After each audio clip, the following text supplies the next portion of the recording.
Hello everyone, आज हम लोग अकाउंटेंसी का चैप्टर 8 इशू ऑफ शेयर का क्वेश्चन नंबर 88 टीएस ग्रेवाल का करने जा रहे हैं। बच्चों को काफ़ी प्रॉब्लम्स होती है प्रोराटा में, इसलिए आज हम प्रोराटा का क्वेश्चन अपने यूट्यूब चैनल के माध्यम से बड़े ही आसान तरीके से आप लोगों को सिखाएंगे। तो let's go to the question. Question number 88। एक XYZ company limited invited application for issuing 50,000 equity shares of 10 each on application 3 on allotment 4 on first and final call 3। XYZ limited company ने अपने शेयर्स इशू करें, invite करें application 50,000 equity shares issue करे हैं, जो कि 10 रुपए का एक है। 3 रुपए उसकी first call money application money है, 4 रुपए अलॉटमेंट मनी है और 3 रुपए उसकी first and final call money है। ठीक है बेटा। अब कंपनी ने 50,000 शेयर इशू करे, लेकिन कंपनी के पास एप्लीकेशन आ गई 75,000 शेयर्स की। ठीक है, ओवर सब्सक्रिप्शन हो गया। तो जब ओवर सब्सक्रिप्शन हो जाता है तो ओवर सब्सक्रिप्शन के केस में ही हम प्रोराटा को सीखते हैं कि जब हमारे पास ज्यादा एप्लीकेशंस आ जाएं तो हमें उन्हें कैसे एडजस्टमेंट करना है। ठीक है, तो देखो यहां पर हमारे पास प्रोराटा के अंदर दो कंडीशंस हैं।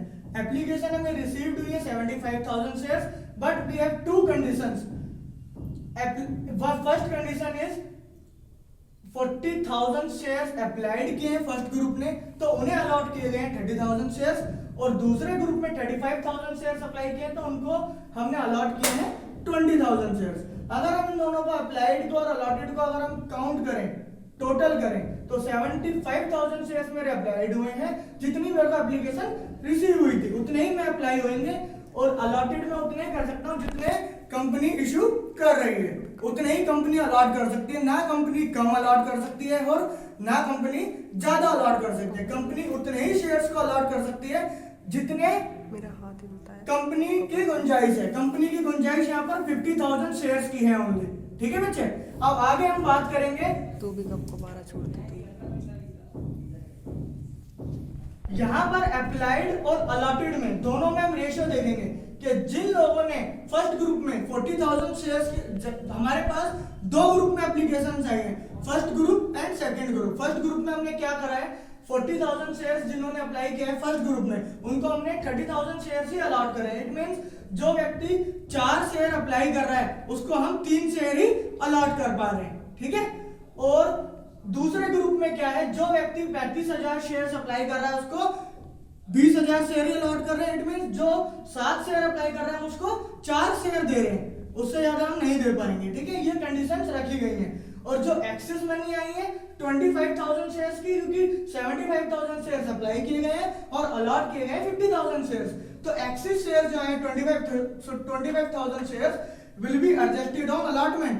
चाहे कंपनी के क्वेश्चन के अंदर ये लिखा हो या ना लिखा हो, फिर अगर नहीं भी लिखा तब भी हमने एडजस्टमेंट जो करना है एक्सेस मनी का वो अलॉटमेंट पे ही करना है। और अगर लिखा हुआ है तो अकॉर्डिंग टू क्वेश्चन करेंगे, अगर नहीं लिखा हुआ तो हमें अलॉटमेंट पर ही एडजस्टमेंट करनी है एक्सेस मनी की।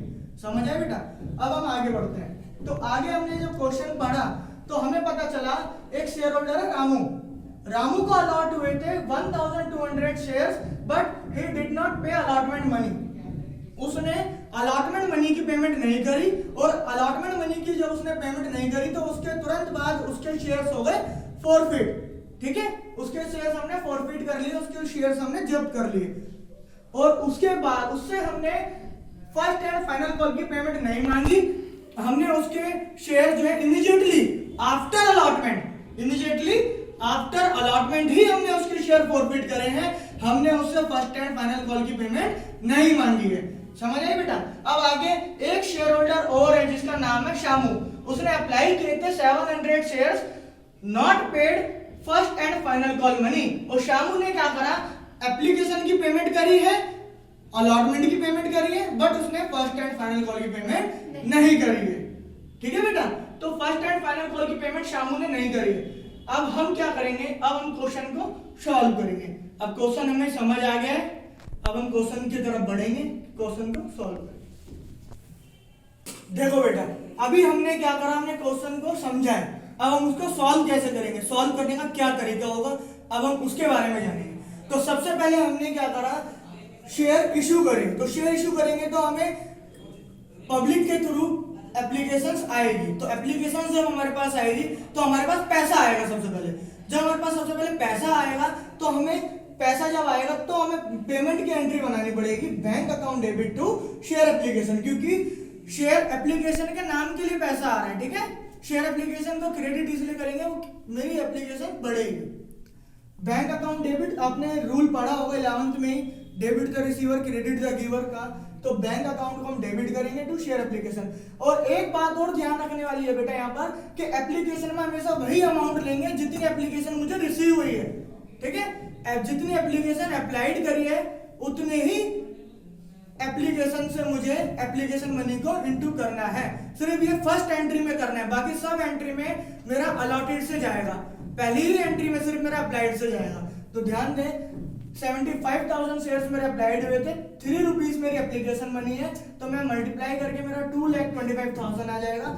और दूसरी बात ध्यान देने वाली बेटा ये है, दूसरी एंट्री में जैसे ही हम शेयर एप्लीकेशन को क्रेडिट करेंगे जितने अमाउंट से, उतने ही अमाउंट से मुझे शेयर एप्लीकेशन को डेबिट करना है। ध्यान दो, दोबारा मैं आपको रिपीट कर रहा हूं, जितने अमाउंट से आपने शेयर एप्लीकेशन क्रेडिट करी उतने ही अमाउंट से आपने शेयर एप्लीकेशन को डेबिट करना है, ताकि शेयर एप्लीकेशन का इफेक्ट 0 हो जाए और सारा पैसा ट्रांसफर करना है कैपिटल में to share capital account. Capital को क्रेडिट करने का रीजन यही है, कैपिटल बढ़ेगी, हमारी कंपनी की कैपिटल बढ़ेगी, क्योंकि कंपनी के पास पैसा आ रहा है। तो कंपनी के पास जब पैसा आ रहा है उसकी कैपिटल इंक्रीज होगी। कैपिटल का रूल यही कहता है कि जब कैपिटल इंक्रीज होती है तो उसे क्रेडिट करते हैं और जब कैपिटल डिक्रीज होती है तो उसे डेबिट करते हैं। यहां पर कैपिटल क्या हो रही है बेटा, हमारी इंक्रीज, इसलिए हमने कैपिटल को क्या करा, क्रेडिट, तो टू शेयर कैपिटल। और एक्सेस मनी जो हमने 25,000 शेयर्स के अलॉटमेंट पे हमने ट्रांसफर करनी है, तो टू शेयर अलॉटमेंट की एंट्री बनेगी। एप्लीकेशन में ही अलॉटमेंट की एंट्री हमने शो करनी होगी कि हमने एप्लीकेशन पे जो पैसा एक्सेस आया वो हमने कहां ट्रांसफर करना है, वो हमें यहाँ पर शो करना होगा। तो अलॉटमेंट को ही क्रेडिट क्यों करा, क्योंकि अलॉटमेंट का पैसा भी बढ़ेगा, इंक्रीज होगा, कैपिटल इंक्रीज होगी ना अलॉटमेंट के नाम पर। तो टू शेयर अलॉटमेंट। देखो 50,000 शेयर्स मैंने आपको बताया था पहले ही, मैं आपको दोबारा रिपीट कर रहा हूं कि पहली एंट्री सिर्फ आपकी अप्लाइड से होगी, बाकी सारी आपकी अलॉटेड से होगी, क्योंकि कंपनी अलॉट कर सकती है केवल 50,000 शेयर्स। तो हम सारी एंट्री जो करेंगे वो 50,000 शेयर्स से करेंगे। तो 50,000 मल्टीप्लाई बाय 3 एप्लीकेशन मनी और 25,000 शेयर्स मल्टीप्लाई बाय 3। कुछ बच्चों को ये डाउट होता है कि शेयर अलॉटमेंट, सर आपने शेयर एप्लीकेशन की एंट्री में शेयर अलॉटमेंट दिखा दिया, ठीक है, और आप जो है अलॉटमेंट दिखाने के बावजूद आप एप्लीकेशन के अमाउंट से ही इंटू कर रहे हैं। तो बेटा ये ध्यान देने वाली बात है कि जो फर्स्ट 2 एंट्रीज होती है ना वो एप्लीकेशन की ही होती है, इसलिए उसमें अमाउंट जो इंटू होगा ना वो एप्लीकेशन की मनी से ही होगा, ना कि अलॉटमेंट मनी से। चाहे हम एक्सेस मनी, क्योंकि जो एक्सेस मनी का पैसा आया है भले ही वो अलॉटमेंट के लिए आया है, लेकिन आया वो 3 रुपए के हिसाब से ही है, वो एप्लीकेशन मनी के हिसाब से ही आया है, इसलिए हम एप्लीकेशन मनी से ही उसे इंटू करेंगे।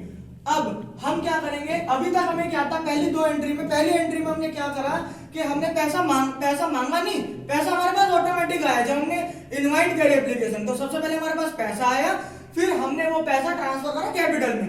अब क्या हुआ तीसरी एंट्री के अंदर, अब हम शेयर्स को क्या करेंगे, अलॉट करेंगे। इसका मतलब हमने अलॉटमेंट की एंट्री बनानी पड़ेगी। तो जब हम अलॉटमेंट की एंट्री बनाएंगे तो सबसे पहले हम ड्यू करेंगे, हम उन लोगों को बताएंगे जिन लोगों का हमने शेयर्स अलॉट कर दिए, जिन लोगों के शेयर्स हमने अलॉट कर दिए हम उन लोगों को बताएंगे। तो शेयर्स अलॉटमेंट पे पहले हमने शेयर्स को ड्यू करना होगा, पहले हम क्या करेंगे, शेयर्स को ड्यू। तो शेयर्स को ड्यू करने का तरीका है बेटा, shares allotment account debit to share capital, ठीक है, शेयर कैपिटल हमारी बढ़ेगी इसलिए शेयर कैपिटल क्रेडिट, और अलॉटमेंट ड्यू कर रहे हैं इसलिए allotment account debit. 50,000 shares multiply by 4, क्योंकि अब मेरा अलॉटमेंट मनी कितना है, 4 रुपीज है, तो 50,000 shares multiply by 4, 2 lakh shares, ठीक है बेटा। अब जो नेक्स्ट एंट्री बनेगी, मेरी पेमेंट आ रही है बैंक से, तो बैंक का मेरे पास पेमेंट आएगी, अभी मैंने पैसा क्या करा, ड्यू। थर्ड एंट्री में मैंने क्या करा, ड्यू, ठीक है बेटा।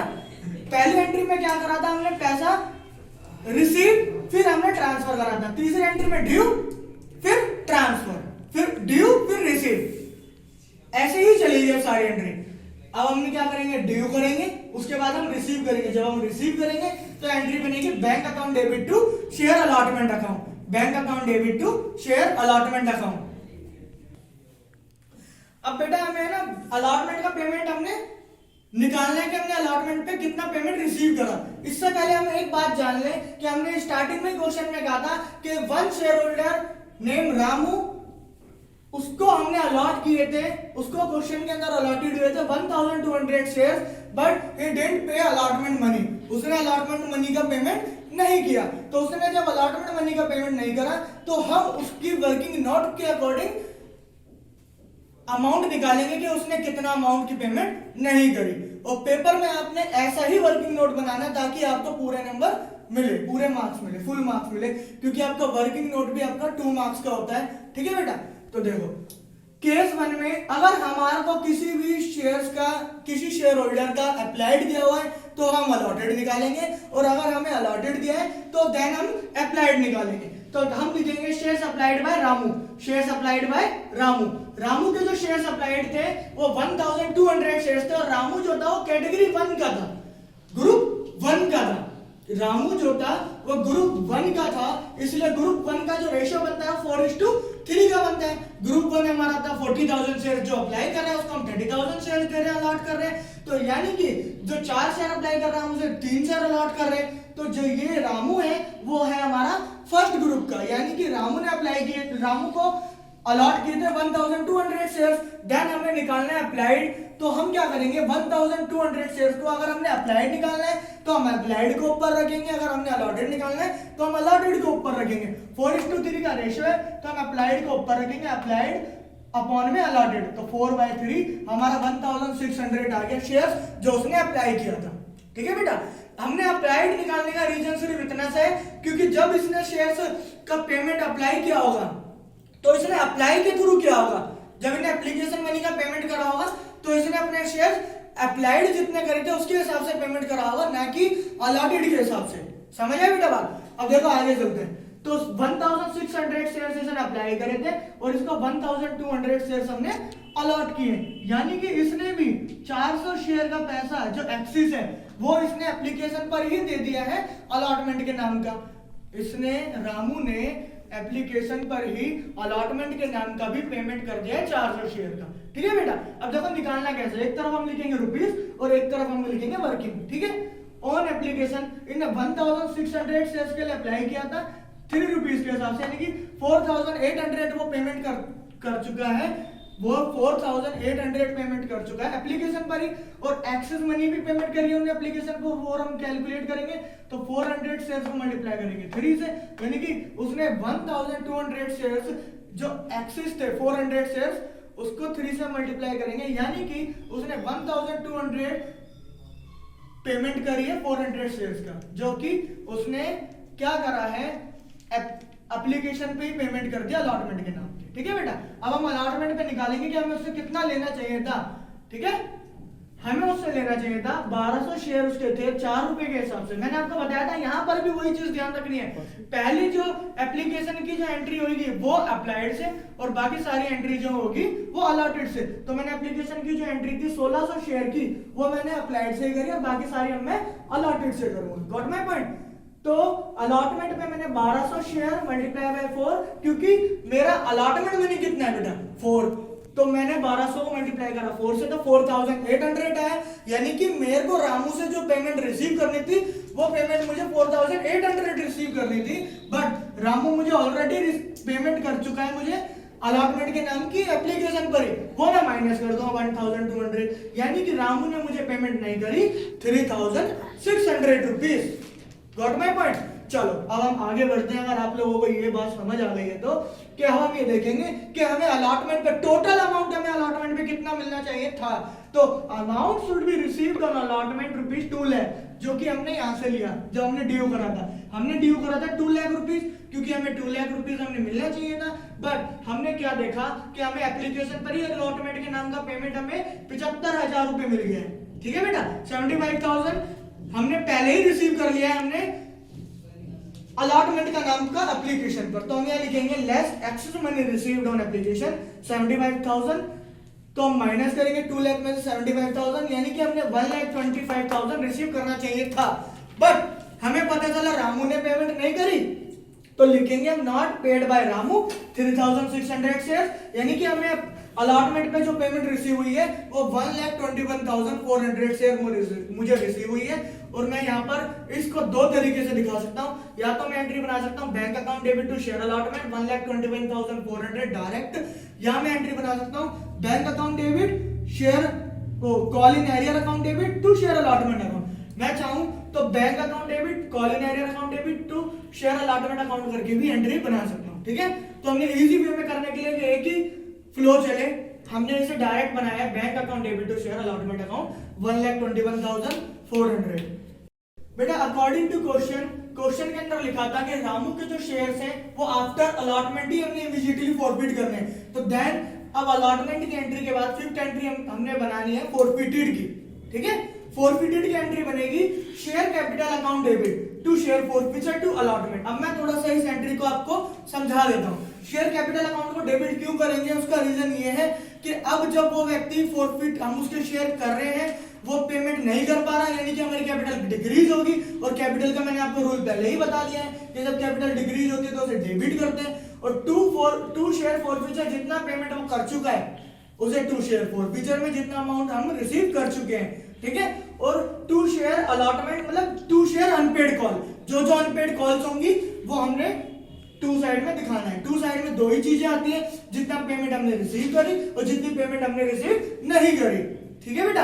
अब हम आगे बढ़ते हैं क्वेश्चन की ओर। 1200 शेयर हमने इसके अलॉट किए थे रामू को, तो 1200 शेयर हमने इसके फॉरफिट करने। अब हमने कहां तक फॉरफिट करने, सबसे बड़ी बात यही आती है शेयर कैपिटल में कौन सा अमाउंट लेंगे। शेयर कैपिटल में लेंगे कॉल्ड अप अमाउंट, और कॉल्ड अप अमाउंट वो अमाउंट होता है जहां तक हमने पैसा कॉल किया है। पैसा हमने कॉल किया 3 रुपए हमने एप्लीकेशन के मांगे, इससे 4 रुपए हमने मांगे अलॉटमेंट के, यानी कि हमने इसे टोटल जो पेमेंट मांगी वो हमने 7 रुपए की पेमेंट मांगी।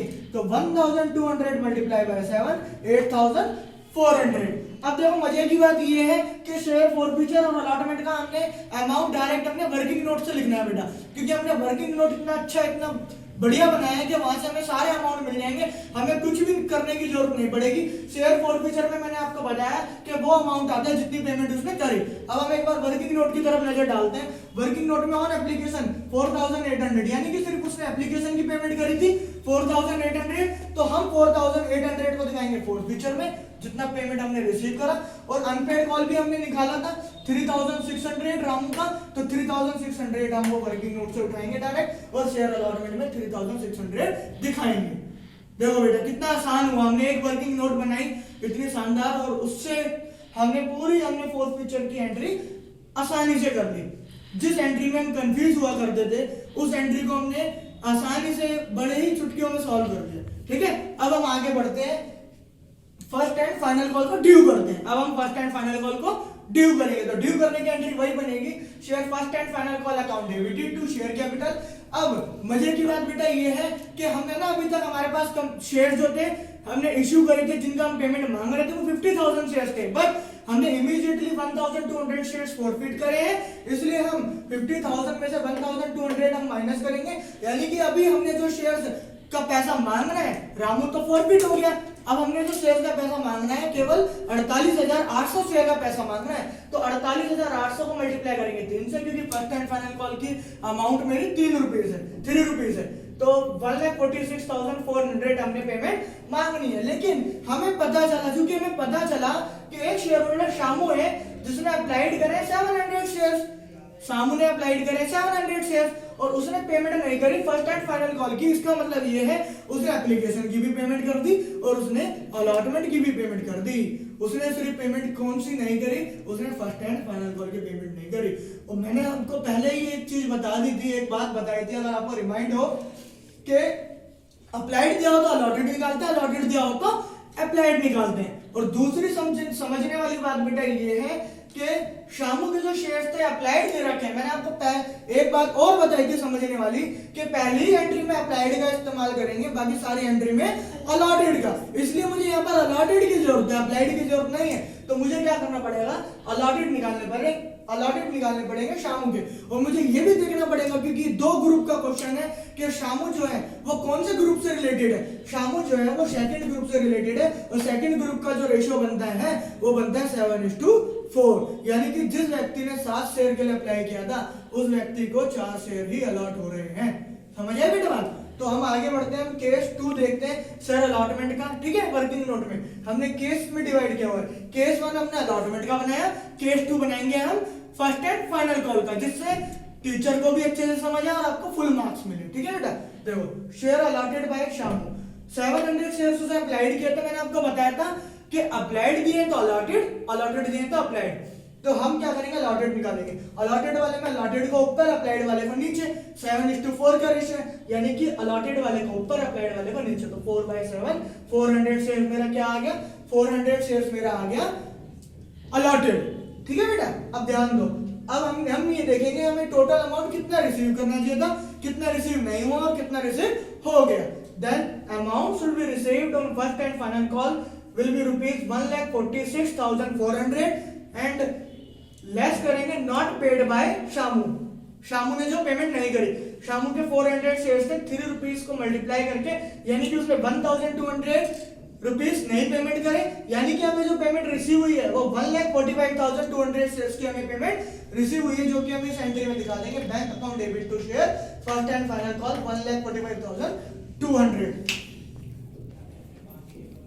देखो बेटा, अब हमने है ना 7th एंट्री तक कर लिया, हमने फर्स्ट एंड फाइनल कॉल तक पेमेंट मांग ली। अब हमें पता चला है कि एक दूसरा शेयर होल्डर है जो दूसरे ग्रुप का शामू, उसने भी पेमेंट नहीं करी थी। तो अब हमें उसके भी शेयर को क्या करना है, फॉरफिट। उसके शेयर फॉरफिट करने हैं हमें फर्स्ट एंड फाइनल कॉल के बाद। तो हम उसमें सेम एंट्री बनाएंगे वैसे ही जैसे हमने पहले बनाई। Share capital account debit to share forfeiture to share first and final call. Share capital में वो अमाउंट आएगा जहां तक हमने कॉल्ड किया, यानी कि called up amount. Called up amount यानी कि हमने शामू से पैसा मांगा पूरे फर्स्ट एंड फाइनल कॉल तक, यानी कि पूरे मैंने उससे 10 रुपीस मांगे।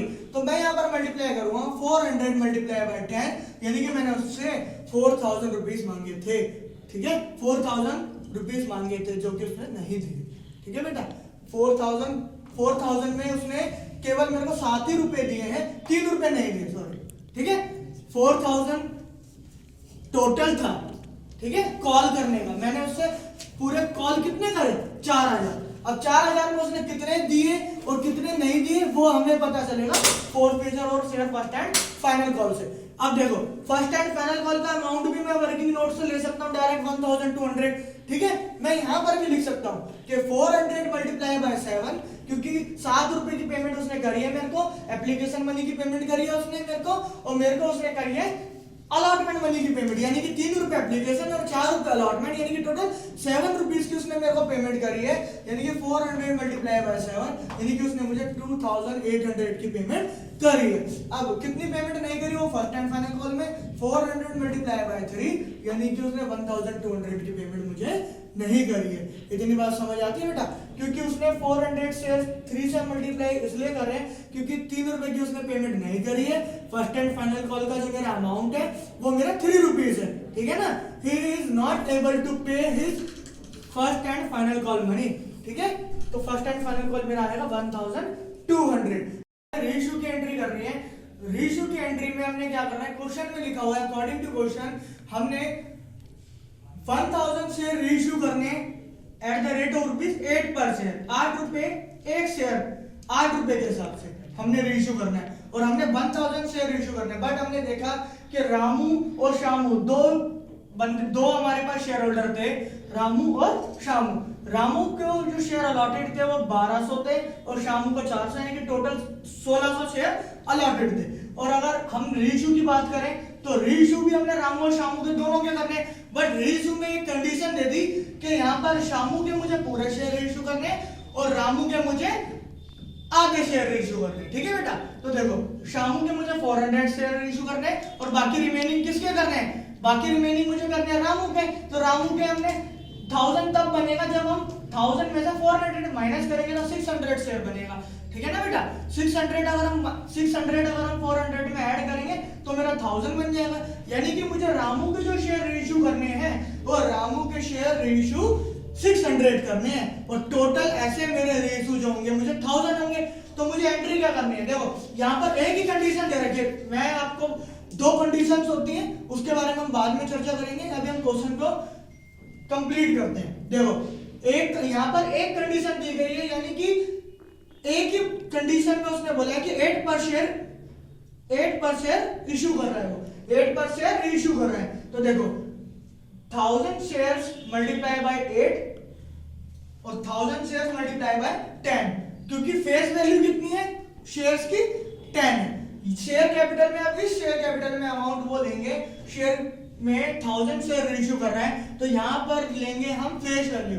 यहां पर हम हमेशा एक कंडीशन जब दे रखी होती है, एक कंडीशन का मतलब यहां पर सिर्फ उसने ये बोला है कि 1000 शेयर मुझे रीइश्यू करने हैं 8 पर शेयर, यानी कि एक ही बात बोली है उसने कि 8 रुपए पर शेयर के हिसाब से मुझे 1000 शेयर रीइश्यू करने हैं। यानी कि 1000 शेयर को मैं 10 से मल्टीप्लाई इसलिए कर रहा हूं क्योंकि फेस वैल्यू कितनी है मेरी शेयर की, फेस वैल्यू कितनी है 10 रुपीज, फेस वैल्यू कितनी है 10 रुपीज। तो यानी कि 1000 मल्टीप्लाई बाय 10 और 1000 मल्टीप्लाई बाय 8 रेशियो में जितना अमाउंट मेरे को मिल रहा है और जो दोनों का डिफरेंस जो हो रहा है मेरे को कितने का लॉस हो रहा है, यानी कि 1000 मल्टीप्लाई बाय 2 वो शेयर फॉरफीचर में आएगा 2000।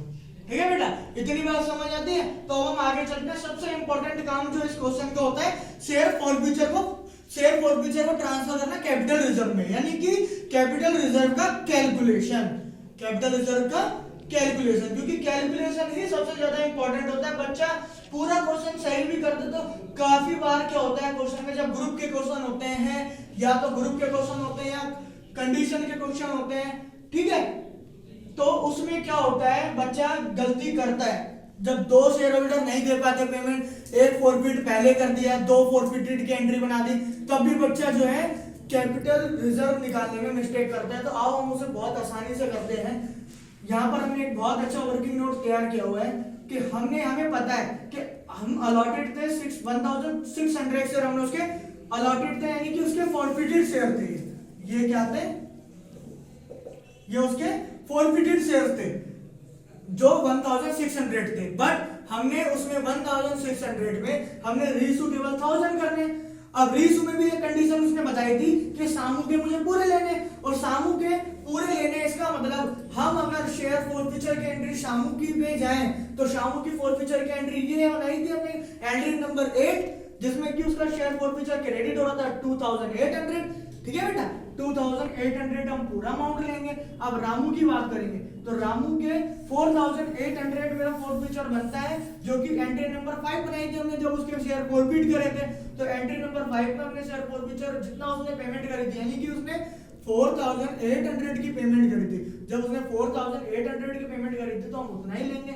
अब उतने में से उसने क्या कहा कि रामू के हमने हाफ शेयर रेशियो करने, तो हाफ शेयर रेशियो करने का मतलब है हाफ ही उसका वो हो जाएगा फॉरफीचर अमाउंट, तो यानी कि उसका फॉरफीचर अमाउंट हाफ हो जाएगा, यानी कि 2400 हो जाएगा, यानी कि टोटल अमाउंट हो जाएगा 5200। अगर हम 2400 और 2800 दोनों के फॉरफीचर अमाउंट को ऐड करेंगे, जितना अमाउंट की पेमेंट इन्होंने करी है पहले वो अमाउंट है, तो उतनी पेमेंट हम ऐड करेंगे तो हमारे को यानी कि 5200 हमें पेमेंट मिल चुकी है पहले। और अब इसमें से हम क्या माइनस करते हैं, इसमें से हम जो रीइश्यू में जो लॉस होता है फॉरफीचर में, जब हम रीइश्यू की एंट्री बनाते हैं तो रीइश्यू की एंट्री के टाइम हमें फॉरफीचर में लॉस होता है। ठीक है बेटा, लॉस को हम फॉरफीचर में दिखाते हैं, फॉरफीचर अकाउंट डेबिट करते हैं, लॉस होता है, इसलिए हम 1000 को मल्टीप्लाई करा जब हमने 2 से, यानी कि हमारे को 2000 का लॉस हुआ, 2000 को हम उसमें माइनस करेंगे, यानी कि जो